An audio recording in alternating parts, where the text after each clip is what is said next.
بسم اللہ الرحمن الرحیم۔ اسلامک وظائف لائبریری کے معزز ناظرین گرامی، السلام علیکم۔ ناظرین گرامی، جس شخص کو کوئی حاجت درپیش ہو، خواہ کتنی ہی پریشانی ہو، وہ یہ نفل ادا کرے، انشاءاللہ سخت سے سخت پریشانی بھی حل ہو جائے گی۔ وضو کر کے کسی مسجد یا گھر میں صاف علیحدہ کمرے میں بانیت قضائے حاجت 2 رکعت نماز نفل ادا کرے۔ پہلی رکعت میں سورۃ فاتحہ کے بعد سورۃ اخلاص 3 مرتبہ اور تسمیات 70 بار پڑھے، اور دوسری رکعت میں یہی پڑھ کر معوذتین سورۃ الفلق اور سورۃ الناس جتنا ہو سکے زیادہ پڑھے، پھر سلام پھیر کر 70 مرتبہ درود شریف پڑھے، درود ابراہیمی، پھر رب کریم سے گڑ گڑا کر اپنے مقصد کی دعا مانگے، انشاءاللہ حاجت پوری ہوگی۔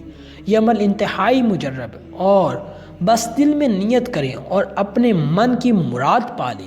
کسی کو پہلی، کسی کو دوسری اور کسی کو چند بار عمل کرنے کے بعد مراد مل جاتی ہے، اس لیے ناظرین گرامی اس عمل کو یقین اعتماد کے ساتھ کریں۔ اللہ پاک آپ کی جو بھی حاجت ہوگی پوری فرمائے گا۔